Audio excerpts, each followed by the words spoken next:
Let's talk about creating a procedure. And creating a procedure,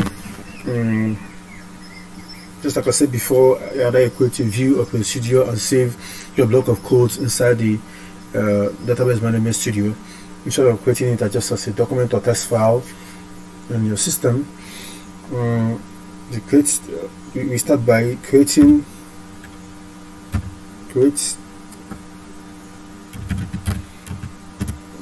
proc, the short name to write this procedure. The short name to write procedure is proc, P-R-O-C, proc. Then your procedure's name, which is let me just say third procedure, my third proc, then as. Once you do this, you're good.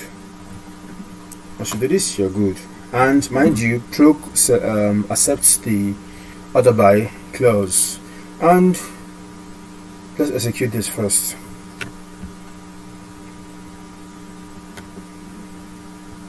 Commands completed successfully. Okay.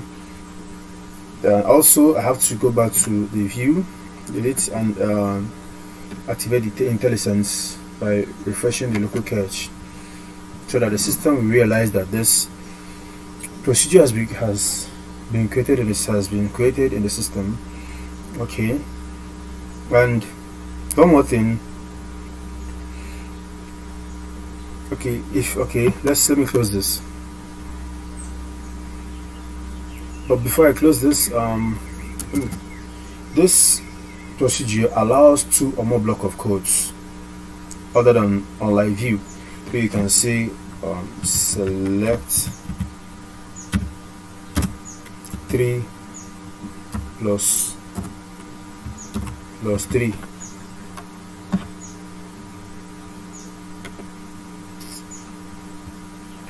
There is already and yes, okay, and save it now. So sorry, cancel. Okay, what do I do now? Do I need to start another one? No. Okay, let's before we head here, let's open this procedure and see what we have ready. No. Update.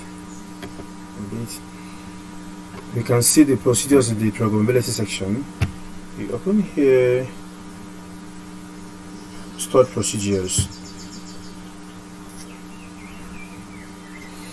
So you can see it, my third procedure. Okay, let's open it. Script stored procedure as, if you, okay, let's create to a new window. So this is what we have right now. This is where a block of code was saved, right?